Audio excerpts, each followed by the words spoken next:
So Colin and Samir have created Fearlessly for a decade, and you spoke about them being an important part of your journey, and we spoke about them Huge, yeah. previously. Like, what role have they played, and how have they helped you create Fearlessly?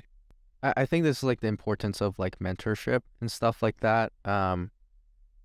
It's funny because at the time that I met them, my channel was like in an all-time low, and um, I think that they understood it so much because they were struggling for 10 years, and I don't know if you were subscribed to them.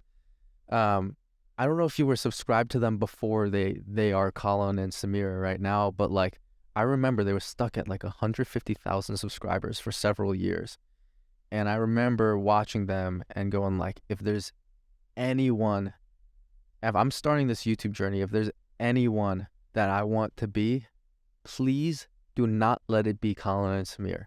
Please. Because they were such talented creators and such talented storytellers that were getting zero recognition. And I felt like everything was like working against them. They uploaded a fire piece of content, 20,000 views, and that's not gonna be sustainable for two grown men, almost in their 30s.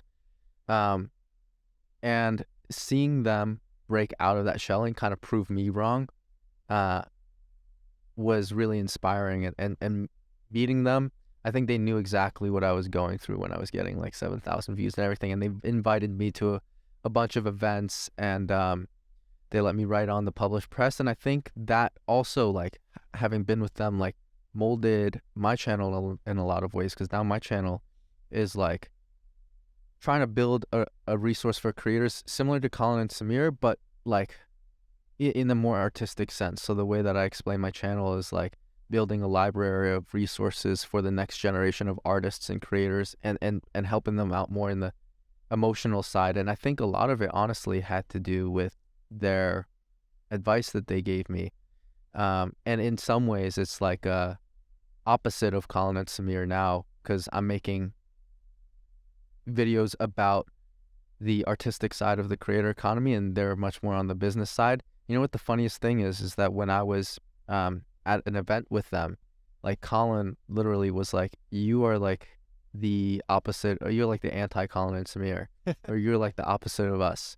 And it's funny because I didn't believe it at that time, but as my channel is molded, it has in some ways become that, which is kind of funny. It's funny because you admire, or you looked up to them so much at one point of your journey, but like have almost become the opposite, and how the opposite of something doesn't necessarily mean you hate them. No, not at all. Yeah. Not at all. Yeah. It's just filling something that they aren't filling in the creator industry, you know? So that's been really interesting.